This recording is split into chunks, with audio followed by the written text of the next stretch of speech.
가만 보니까 장서 갈등에선 그걸 풀어가는 사람이 뭐 장모님일 수도 사위일 수도 있지만 사실은 그 사이에 있는 딸이 가장 중요한 역할을 하겠구나 이런 생각도 들거든요. 네. 장서 갈등 때문에 남편이 아내한테 하소연을 했을 때 아내가 좀 받아주지 않는 경우 이런 경우도 갈등이 심화되잖아요. 이게 하소연을 만약에 해서 만약에 아내가 받아주면 너무 좋잖아요. 네. 그런데 당신은 그것도 못 참아? 아하.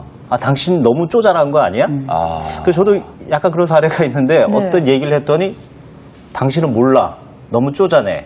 어머니가 그런 것들은 이해할 수 있는데 자기가 문제야. 이런 식으로 해서 더 낮게 평가를 해버리는 거예요. 근데 남자라고 하는 지위가 사실 큰 건 아니지만 가정 내에서는 가장으로서 의미를 좀 갖고는 있잖아요. 그렇죠?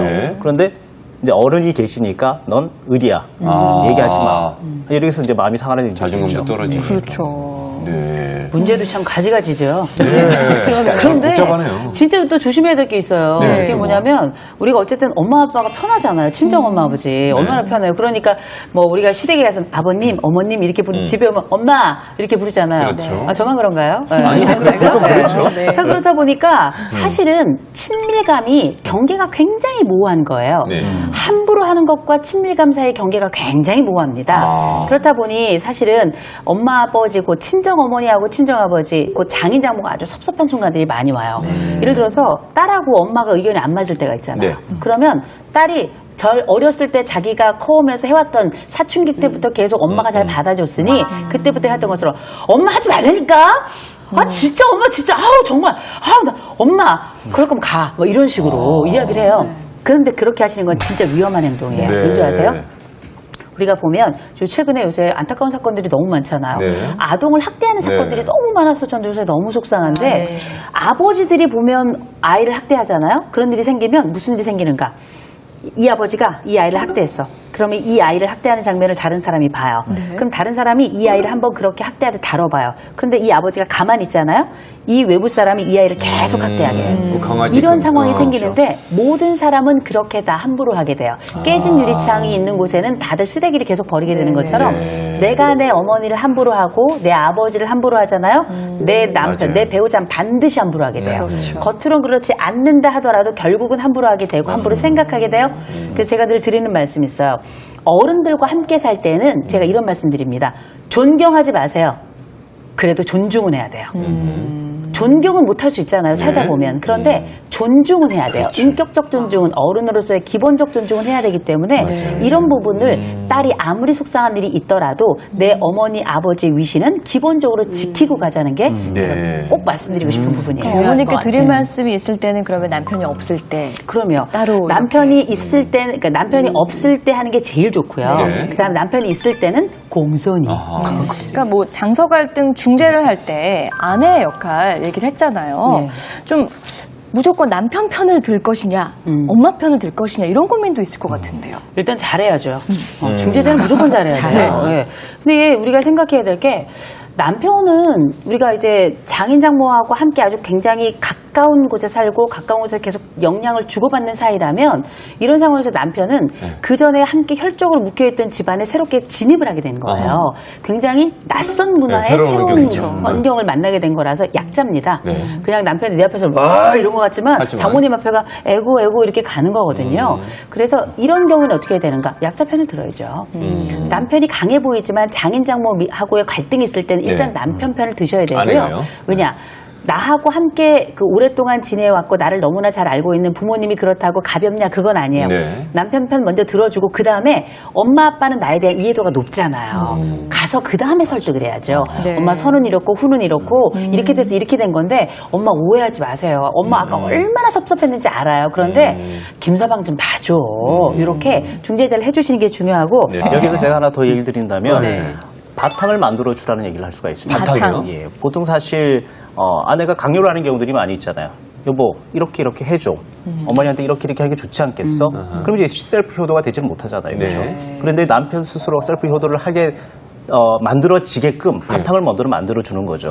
강요가 아니고 우리 아이들한테도 마찬가지입니다. 솔선수범을 해야 되나요? 여기서 뭐 어록이 하나 나오네요. 효도는 셀프다. 효도는 진짜 셀프다. 강요해서 하는 게 효도는 그렇죠. 효도가 더 이상 그렇죠. 아니니까요. 네네. 한번 진짜 존경하는 마음이 우러날 수 있도록 역할을 하는 게 굉장히 중요할 것 같은데 이 장서 갈등에서의 아내의 역할 조선미 교수님은 어떤 해법 주실 수 있으세요?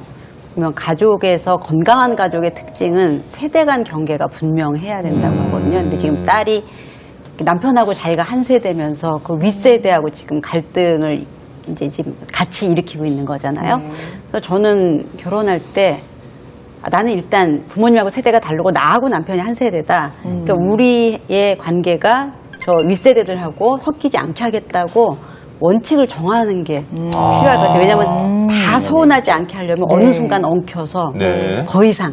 그래서 그냥 좀 제가 이렇게 이혼하신 분을 만났는데 어떻게 그러시냐면 그러니까 아내하고 어머니를 둘 다 서운하게 하지 않으려다가 결국은 그렇죠. 예, 그래서 다시 결혼하셨는데 이제 그럼 어떻게 사실 거냐 했더니 어머니가 좀 더 서운하셔야죠. 이렇게 얘기를 하시더라고요. 그러니까 아무도 안 서운한 관계는 없는 것 같고요.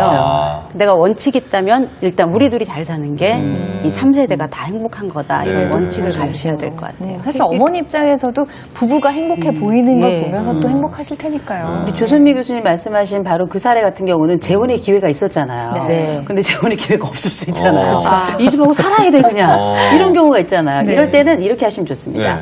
장모님의 입장이 있을 거고 사위의 입장이 있을 거 아니에요. 장모님하고 그러니까 장모하고 사위가 이렇게 막 정말 급격하게 갈등 상태가 되잖아요. 네. 이 자리는 일단 피해야 됩니다. 자, 장모님께 드리고 싶은 말씀 뭐냐? 나가세요. 일단 그 자리를 피하시라는 말씀입니다.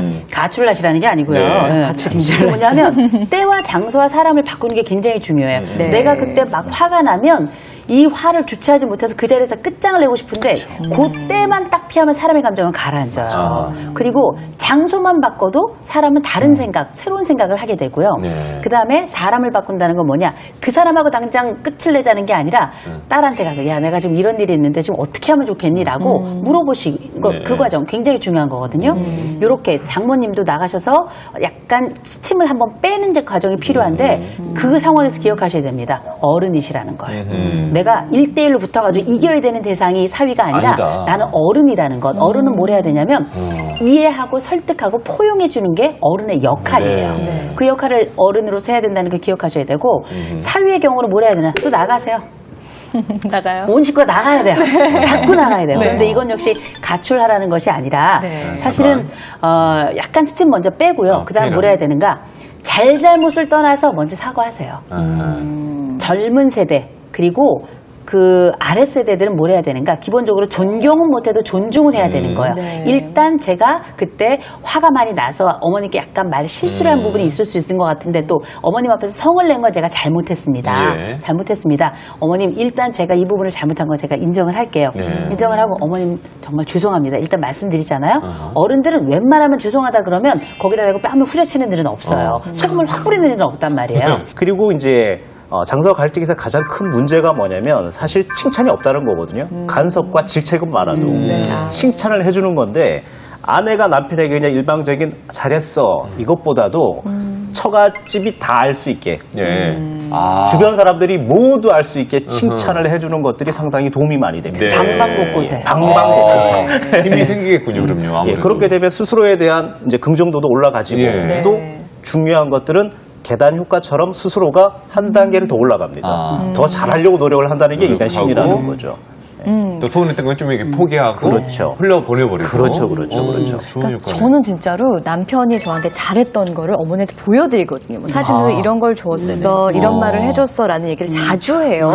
근데 그게 진짜 남편을 자랑하기 위한 게 아니거든요. 엄마가 그걸 통해 행복감을 느끼셨으면 하는 마음인 건데 그러면 어머니가 그런 말씀하시더라고요. 네. 두 가지 마음이 든다고 여자로서 부럽고 엄마로서 뿌듯하다 그런 얘기를 하시는데 정말 말씀하시는 것처럼 이렇게 자랑을 성공사례자로 나오셨어요.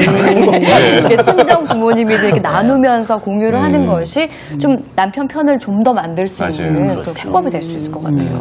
그리고 본인 일이라고 하더라도 네, 남편을 살짝 끼워주는 것도 좋아요. 그렇죠. 네. 아내가 다 한 일이지만 남편의 덕으로 했다라는 식의 얘기가 된다면 네. 아마 남편은 한 가지 일을 아마 실제로 실천을 할 겁니다. 네. 센스죠. 센스. 센스가 참 필요한 시대예요. 그래요. 이번에는 그러면 어머니의 센스를 한번 얘기해 볼까 봐요.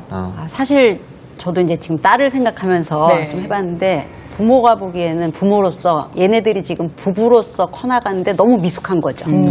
아, 저러면 안 되는데, 사위가 잘해야 되는데. 사실 우리가 어린애를 키울 때 얘네들이 아무것도 못하던 상태에서 키우는 거잖아요. 그러니까 하나씩 걸음마도 떼고 뛰는 걸 보는 이제 그런 마음처럼 네. 굉장히 미숙한 부부지만 스스로 성장해 나갈 수 있게끔 좀 여지를 주는 거 바로바로 개입해서 뭐 그러면 안 되고가 아니라 좀 세월이 지나면 나아질 거야 하는 마음으로 좀 거리를 떼어보는 건 이게 중요할 것 기다려주고. 같아요. 네. 표현이 정말 중요하다는 생각이 드는데요. 가끔 이렇게 최재원 씨처럼 문자 메시지나 뭐 아이들 성장하는 동영상을 보내드리는 것도 참 좋고, 호칭도요. 저는 사실 남편이 장모님 이러는 것보다 어머님 이렇게 부르는 게 훨씬 듣기 너무 좋던데 좋죠. 어때요? 저도 우리 장모님 보고 지금 여기서는 장모님이라 얘기를 하지만은 네. 어머니라고 얘기를 하고요. 네. 저 스킨십을 또 많이 하는 편입니다. 그래요. 예, 그래서 제가 제일 좋아하는 게 어머니들이 제일 좋아하는 게 백허그. 아, 그래요? 맞아요. 한번 해보세요. 어떤 일들이 벌어지는지. 오, 한 가지 팁을 더 드리자면은 좀 나는 무뚝뚝한데 갑자기 이렇게 허그하기 어렵다 하시는 분들은 그냥 뒤에서 주물러 주세요. 그럼요. 어머니 아이들 이렇게 기르시느라 힘드신데 제가 좀 시원하게 안마해드릴게요. 이렇게 해드려요. 좋은 사례자로 나오시는 지금. 훌륭 사례자예요. 네네. 오늘은 사례자로. 자, 오늘은요, 최근 늘어나는 장서 갈등을 잘 극복하고 행복한 가정을 만드는 방법들에 대해서 이야기를 나눠봤는데요. 저희가 핵심 내용을 정리해봤습니다.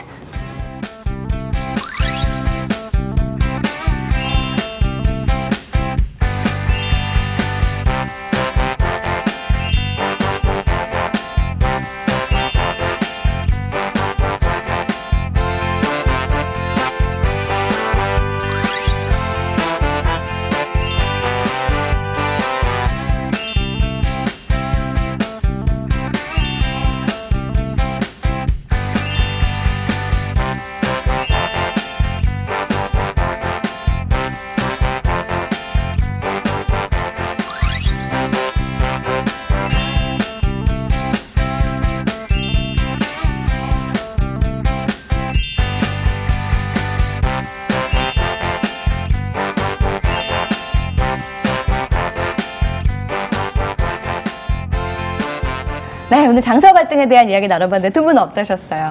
아, 저는 이제 딸도 있고 아들도 있는데 처음에 이제 딸 생각을 막 했어요. 근데 아들도 장가를 가면 또 장모님이 생기잖아요. 그쵸. 그래서 이렇게 정리를 해봤습니다. 우리 아들이 만났으면 하는 장모님 같은 내가 그런 장모가 되면 정답이네요. 갈등이 없을 것 같아요. 예. 정말 말 한마디가 중요하다고 네. 오늘 뭐 성공 사례자로 나오셨던 이지혜 씨가 했던 말씀에서 어머님 딱 반만 닮았으면 이 맞아요. 얘기 되게 좋은 말인 것 멋지다. 같고 두 분 말씀 정말 활용하면 좋을 것 같아요. 아유, 예. 좋습니다. 마지막으로 이 장서 갈등을 잘 극복하고 행복한 가정으로 잘 유지하기 위해서 서로 평소에 어떤 마음가짐을 가지면 좋을지 한마디씩 부탁드릴게요. 세상에서 제일 중요한 사람이 누구냐면 또 만나야 되는 사람이에요. 이 사람이 제일 중요한 사람이에요. 네. 그런데 제일 중요한 사람한테 제일 잘해야 되는 게 맞거든요. 근데 살다 보면 가족끼리 왜 이래 이렇게 얘기하시잖아요. 가족은 원래 그래요. 원래 지지고 볶고 싸우면서 그렇게 내 가족만 그런 게 아니라 온 인류가 다 그래요. 그걸 기억하시고 이걸 잘 극복하는 제일 좋은 방법은 뭐냐? 공부하셔야 됩니다.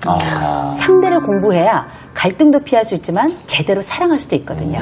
공부하시죠. 네. 부부 싸움을 할 때 남편을 아들처럼 생각을 하고 네. 또 남편은 이제 아내를 생각할 때 딸처럼 생각을 하면 부부 싸움 할 일이 없다라는 얘기를 못 싸우겠다. 못 싸우겠다. 못 싸우죠. 네. 근데 그런 것처럼 사실은 장서 갈등도 마찬가지입니다. 너무 아들처럼 간섭을 하면 문제가 되겠지만 네. 아들 같은 마음, 아들 같은 마음으로 가고 그리고 사위도 정말 엄마 같은 같이. 어머니 같은 마음. 간섭이 아니고 네. 예, 그렇게만 된다면 이건 뭐 완벽하지 않을까요? 그러게요. 멋지다. 한 가지 더 첨언을 하자면 제 생각에는 인정하는 것도 중요할 것 같아요. 내 사위가 아들일 순 없구나. 우리 며느리가 딸일 순 없구나를 인정하는 순간부터는 전 갈등도 좀 줄일 수 있지 않을까 싶습니다. 전문가로 나오셨어요. 물 만났어요. 예.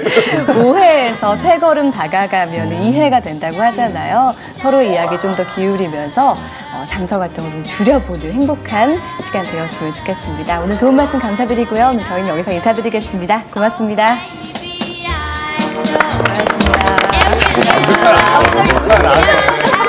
고맙습니다.